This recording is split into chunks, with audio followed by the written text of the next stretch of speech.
معمولات نبوی میں قیام اللیل کے کیا حساب کتاب تھے؟ جیسے آپ نے ترتیب بتائی ہے، آپ کے نزدیک کیا ترتیب ہے، یہ بھی بیان فرمائے گا۔ رسول اکرم صلی اللہ علیہ وسلم نے 3 دن اس نماز کو صحابہ کرام کی امامت کرا کے آپ نے پڑھایا 3 دن۔ اچھا، وہ تو کہہ رہے ہیں باجماعت نہیں ہوئی، وہ ان کے اپنے حساب سے کہہ رہے ہیں۔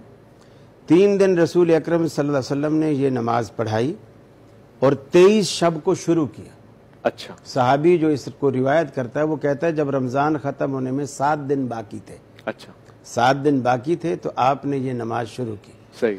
پہلے دن چونکہ صحابہ کو زیادہ اطلاع نہیں تھی تو کم لوگ تھے، صحیح، آپ نے 23 شب کو جو پڑھائی وہ 1 پہر رات تک آپ نے جماعت کرائی، صحیح، 1 پہر رات تک۔ پھر 24 کو آپ تشریف نہیں لائے، لیکن دن کو جب مدینے میں چرچا ہوا تو لوگ زیادہ مسجد میں جمع ہو گئے، اچھا، لیکن آپ تشریف نہیں لائے۔ صحیح، 25 کو پھر آپ تشریف لائے، صحیح، پھر 25 کو آپ نے اس کو نصف شب تک قیام کیا، یہ رات والا تراویح جسے آپ کہتے ہیں، ٹھیک، نصف یعنی آدھی رات تک آپ نے اس کا قیام فرمایا۔ پھر دن کو بڑا چرچا ہوا، 26 کو آپ تشریف نہیں لائے، لوگ مسجد میں جمع تھے، پھر آپ 27 کو تشریف لائے، اچھا، یعنی یہ تیسرا دن تھا، تیسرا دن تھا، پڑھانے کا تیسرا دن تھا۔ ٹھیک، 27 کو آپ تشریف لے آئے تو اب آپ نے ساری رات قیام کیا، اللہ اکبر، اور اتنا طویل قیام کیا کہ صحابہ کہتے ہیں ہمیں یہ ڈر ہونے لگا کہ آج روزہ ہی خالی پیٹ رکھنا پڑے گا، سحری کا موقع بھی نہیں ملے گا، یعنی بالکل اتنی قریب جیسے آپ ہمیں کہتے ہیں بس چائے پی لو 2 منٹ رہتے ہیں، ٹھیک، یعنی یہ والا معاملہ تھا کہ ہمیں اتنا فجر کے قریب تک لے گئے کہ ہمیں یہ ڈر ہونے لگا کہ آج ہمیں سحری کھائے بغیر روزہ رکھنا پڑے گا۔ ٹھیک، تو پھر آپ 28 کو تشریف نہیں لائے، صحیح، پھر صحابہ کرام کو دن میں آپ نے فرمایا تمہارا رات کو جہاں جمع ہونا ملنا مجھے معلوم تھا، ٹھیک، لیکن انی خشیت ان تفرض علیکم، اچھا، اور بعض کتابوں میں ان تکتب علیکم کے الفاظ بھی ہیں اور معنی ایک ہے، فرض اور واجب کے بعد، جی ہاں معنی ایک ہے۔ تو آپ نے فرمایا کہ تمہارا اس طرح مل کر نماز پڑھنا، اس طرح جماعت کے ساتھ نماز پڑھنا اللہ کو بہت پسند ہے، اچھا، اور مجھے یہ ڈر ہے کہ کہیں وہ اپنی پسند تم پر فرض نہ کر دے۔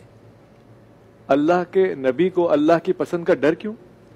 ہم نبھا نہیں سکیں گے، یہ ہم پر شفقت ہے نا۔ اچھا، بہت ساری چیزیں آپ نے جیسے مسواک ہے، آپ نے فرمایا اگر تم پر مجھے مشقت کا ڈر نہیں ہوتا تو میں اسے ہر نماز کے ساتھ فرض کرا دیتا۔ سبحان اللہ، یعنی ہمارے جو چونکہ آپ رحمت للعالمین ہیں ٹھیک، اور آپ ہماری کمزوریوں کو دیکھتے ہوئے ٹھیک، کہ فرض نماز کے لیے بیچارے کس طرح آتے ہیں، جی، چہ جائے کہ میں راتوں کو ان کے بستر چھڑوا کے اس طرح یہاں صحیح، لگا دوں، خوبصورت، خوبصورت، تو آپ نے اس طرح فرمایا کہ انی خشیت، ٹھیک، مجھے یہ ڈر ہوا کہ ان تفرض علیکم، تم پر یہ فرض نہ کر دی صحیح، جائے پھر تم اسے نبھا نہ سکو، کیونکہ ہماری بڑے ایک اچھے مراحل پہ تھی۔ اور پھر اس کے پیچھے آپ نے مجھے یہ بھی بیان فرمانا ہے کہ اسرار و رموز کیا ہیں، قیام اللیل کی عرفانیت کیا ہے، اس کا مقام کیا ہے، بندے کی ذات پہ کیا اثر پڑتا ہے، یہ بھی بیان فرمائیں اور پچھلی گفتگو بھی ذرا جاری رکھیے گا۔ جزاک اللہ۔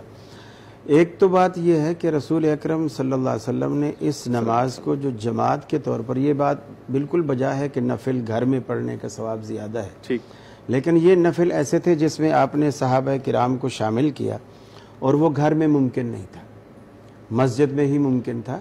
البتہ مسجد کا انتخاب اس بات کی طرف اشارہ کر رہا ہے کہ ہمیں لوگوں کی سڑکیں، راستے، ٹینٹ لگا کے، شامیانے لگا کے، پورا بندر روڈ بلاک کر کے یہ لوگوں کو پریشانی کا باعث اگر ہماری نماز بنتی ہے تو میں سمجھتا ہوں وہ نماز ہمیں اجر دینے کے بجائے بہت کچھ دے سکتی ہے اجر کے علاوہ۔ بڑا جملہ۔ تو پبلک کا ہر لحاظ سے خیال رکھا، ٹھیک، حتیٰ کہ رسول اللہ صلی اللہ علیہ وسلم نے راستے پہ جو لوگ عموماً بیٹھ جاتے ہیں آپ نے اس پہ راستے پہ بیٹھنے سے منع فرمایا، اچھا، اس لیے کہ پبلک کو پریشانی ہوگی۔ ٹھیک، ہم راستے میں لوگ گاڑیاں کھڑی کر کے، گلی اتنی تنگ ہوتی ہے گاڑی کھڑی کر دیتے ہیں اور پھر دوسری گاڑی وہاں سے گزر نہیں سکتی۔ ٹھیک، ٹھیک، فجر کو اس کو پہلے نکلنا ہے تو وہ سب کے دروازے بجا کے اس کو بولے گا اپنی گاڑی آگے کرو، تمہاری گاڑی۔ اسی لیے شاید گھر میں رہ کر قیام اللیل کرنے کا حکم آ رہا ہے۔ نہیں حکم نہیں ہے۔ اچھا، تو وہ میری بات ادھوری تھی، بلکہ اسی آپ کی بات سے مجھے یاد آیا، جی، وہ ادھوری یہ تھی کہ رسول اکرم صلی اللہ علیہ وسلم نے جن 3 راتوں میں جو عبادت یہ کی جماعت کے ساتھ، پھر آپ نے ترک کیا اور اس ڈر سے ترک کیا اور اس کی وجہ بتائی. جی 2 باتیں بتائیں. ایک تو اللہ کو تمہارا مل کر نماز پڑھنا پسند ہے، اور دوسرا میں اس لیے بھی ترک کر رہا ہوں کہ کہیں اللہ اپنی یہ پسند تم پر فرض نہ کر دے اور تم اسے نبھا نہ سکو. اچھا. جب سیدنا حضرت ابوبکر صدیق کے زمانے میں بھی لوگ اسی طرح الگ الگ پڑھتے رہے. اچھا. اور بھلے کوئی گھر میں پڑھتا، کوئی مسجد میں پڑھتا. حضرت عمر فاروق کے دور خلافت میں حضرت عبد الرحمن بن عوف اور حضرت عمر فاروق دونوں مدینے کا اکثر یہ رات کو گشت کیا کرتے تھے لوگوں کے حالات جاننے کے لیے. جب مسجد نبوی کے پاس سے گزرے تو دیکھا کہ لوگ الگ الگ اس نماز کو پڑھ رہے ہیں. ٹھیک. تو حضرت عمر نے عبد الرحمن بن عوف سے کہا کہ کیا ہی اچھا ہو اگر میں ان کو اس کاری کے پیچھے جمع کر دوں تو کتنا خوبصورت کام ہو جائے گا. ان کے ذہن میں یہ بات تھی کہ اللہ کے حبیب نے ہمیں یہ بتایا کہ اللہ کو تمہارا مل کر نماز پڑھنا پسند ہے، اور یہ بھی بتایا کہ میں فرضیت کے ڈر سے ترک کر رہا ہوں. اب اللہ کو کتنی بھی پسند ہو، اب یہ فرض نہیں ہو سکتی کہ جبریل ہمارے پاس نہیں آئے گا، چونکہ جبریل انبیاء کے پاس آتا ہے اور وہ شخصیت اب ہم میں نہیں رہی جن کے پاس وہی آیا کرتی تھی. اب اللہ کو کتنی بھی پسند ہو. چنانچہ موطا امام مالک میں ہے کہ حضرت تمیم داری قرآن مجید کے حافظ قاری تھے اور ابی بن کعب، یہ دونوں جلیل القدر صحابی ہیں. ان دونوں کو مقرر کیا اور یہ موطا امام مالک میں صراحت ہے 11 رکعتاً کی کہ 11 رکعتیں لوگوں کو نماز کی پڑھاؤ.